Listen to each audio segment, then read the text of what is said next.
Here's a story, something we talk a lot around these kind of issues. The police face legal action after an attempt to record non-criminal hate incidents. Man alive, we've had enough debates about recording alleged hate incidents. This is non-criminal hate incidents involving kids in schools, described as having a chilling effect on freedom of speech. Police officers investigating hate incidents involving pupils have been told to keep a record even when they do not meet the threshold for criminal charges. Schools groups and civil liberty organisations have warned that records were an Orwellian move that could penalise kids for classroom discussions. Harry Miller is co-founder of FairCop, the FairCop group, which combats police interference in free speech, and himself had a non-crime hate incident recorded against him for tweets about transgender people. Harry, good to have you with us, sir. How are you doing? Yeah, absolutely fine. Absolutely fuming, mind, I've got to say. Yeah. With reports of this story. I mean, you talked about E.T. a few minutes ago. Yeah. How wonderful it is to be a child. How wonderful to believe, and explore the universe and everything in it. Well, what we have now, of course, is an attempted erasure of childhood and the removal of that innocence by the police. And it's terrible, but it's groups like FairCop and Transgender Trend and Save Schools Alliance who are having to buck the trend and stand in the way of this absolute onslaught from the police to remove, well, they've already tried to remove womanhood and sex. They've tried to remove everything, and now they're going for the children.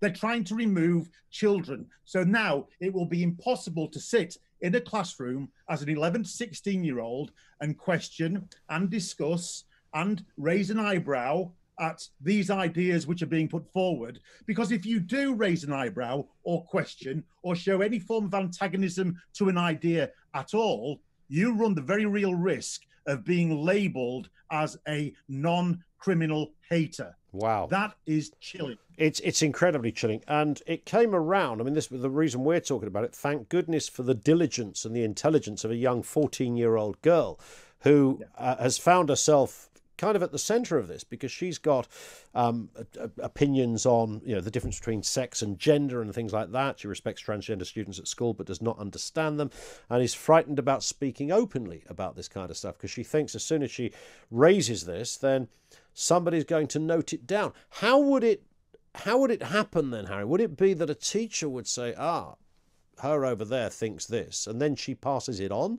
to the police, or would somebody even call the police? It could be a teacher, it could be a fellow pupil, or it could be the parent of a fellow pupil who's overheard a conversation as it's been repeated back as to, what happened at school today? Any of these people can then, they can access the anonymous True Vision website. I mean, that's as sinister as hell, isn't it? The True Vision website set up by the police to report non-crime hate incidents. The idea that we're even talking about this is absolutely bonkers, right? I mean, absolutely. And then this has a very real effect, because then that child will have their name recorded as a hater, as the suspect in a offence of hate, even though there's no crime. I've got one of these, so I know, and it says. Crime record, for one thing. It says offence, hate, and then it names me as suspect. And This girl would be named as a suspect in a non-crime hate incident for hate, for simply raising an eyebrow or showing any degree of unfriendliness or antagonism or disapproval whatsoever. This is extraordinary. And if we thought these were just one-off incidents, I understand in the past 5 years, police in England and Wales have recorded 120,000 non-crime hate incidents by members of the public. So these are people who don't like the cut of your jib dobbing you into the old bill. No, that's exactly it. And it's quite funny because we've been contesting the College of Police guidance, which came out in 2014. And let me say this, it's hate guidance, but it defines hate as antagonism, unfriendliness and dislike.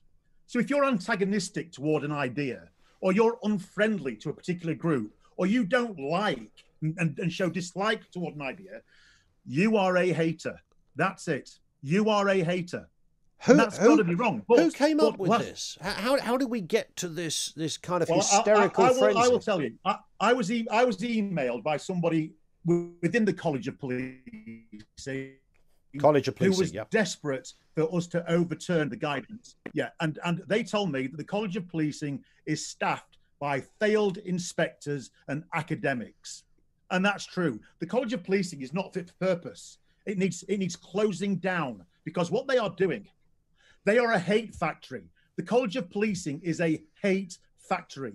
It takes disagreement, it takes antagonism, it takes dislike, normal everyday reactions and emotions, and it turns them into hate. The College of Policing is the greatest, biggest hate factory on the planet, and it needs pulling down. Wow. Am I right in saying you're a former police officer yourself? I am indeed a former police officer. Yeah, absolutely. Did you ever, do you remember times when you were asked to go around to people's houses and tell them off for what they were thinking? The whole thing is absolute nonsense, isn't it? You know, back in the day, we didn't have a Stasi, a Gestapo, or a Checker. We had a police force whose single locus of control was the law, and who did their best to uphold the law and to keep the Queen's peace. Now, the problem that we've got is that since 2002, I think it was, the police are now avowed to not only uphold the law, but to uphold human rights. But which human rights? I mean, I'll tell you what, they're not upholding the right to bear arms, are they? And an American would say that's a human right. It's absolute nonsense. We need to get back to the police having a single locus of control, which is English, British law. What do they do with it? So if I ring the police and, you know, I overhear you, Harry, saying something about, you know, Australians or something, and I think there's Harry wanging on again about the Antipodeans. I better ring. I do that a lot. I do that all the time. Yeah, particularly when it comes to cricket. And I think I better call the police, because I don't like his. I mean, it's quite aside from the extraordinary leap that somebody who's offended by what they might have overheard, or an opinion, or a dissenting view, the idea of, you know, picking up your phone and ringing the local constabulary. I mean, we can question the individual on that. What do the police then do? Is it this word hate, which seems... A police officer told me, you know, years ago that if you can ring the police and say someone's broken into my house, and they might still be hiding in the loft, and you might not get a cop car out for ages. But if you tell them that somebody has, thrown a sexual slur at you, a hate crime, they'll be round in droves. Well, not a sexual slur, because the police aren't interested in protecting women. They're only interested in protecting men who pretend they're women. So that's the main point. If you say I've got a transgender hater in my loft, then they'll be around immediately, no doubt about it whatsoever. But you know, forget the Australians. I don't think anybody's going to report anybody because we don't like the Antipodeans.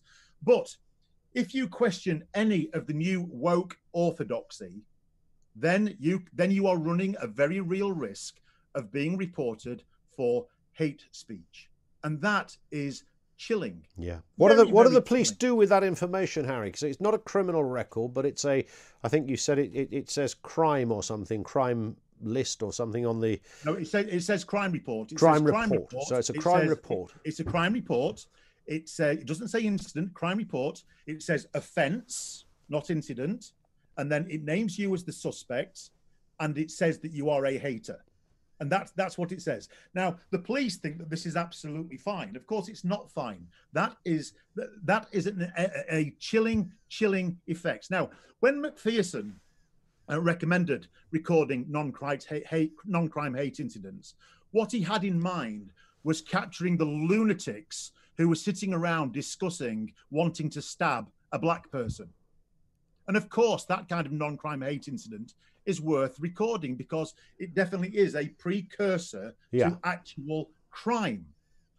But saying I don't like Sharia law, or I don't like Jehovah's Witnesses, or I don't believe that human beings can change sex, that is a world away from what McPherson intended. And the police this is the police's fault. The police have taken the easy route again, rather than tackling real hate crime and rather than tackling all those difficult things. They take the easy option by policing our thoughts, policing our emotions, policing our language, and turning us all into this cookie cutter woke citizen that cannot think for themselves. It seems to be as simple as that. It's hard to form any argument on this. Listen, Harry, thank you. Harry Miller, co-founder of the FairCop group. They combat police interference in free speech. And the only thing I would say to that, and we could have spoken to Harry for longer, is that every time I talk to a police officer about all of this kind of stuff, they also think it's tosh as well. I never met a cop that thinks all of this is anything other than nonsense. On the hate crime guidance, a College of Policing spokesman said, an initial incident may be the precursor to a more serious action or crime, and while not all incidents will escalate this way, it is only by recording concerns that police can assess their seriousness. The police will... Well, that's... So you can't do that. That's outrageous. The police will continue to respond to calls from schools, and officers will use their discretion in responses to specific circumstances. Policing has no desire to unnecessarily criminalise children and young people. Every decision about allegations of crime that involve children will take into account the consequences of those involved. These decisions must address the needs of kids and young people not to be subject to criminal justice processes unless absolutely necessary, but must also support the safeguarding of children, young people and the general public. And if you take the case of this 14-year-old girl, she's anonymous for obvious reasons, known as Miss B. She has auditory processing disorders and dyslexia, she's gender critical and believes that sex is distinct from gender.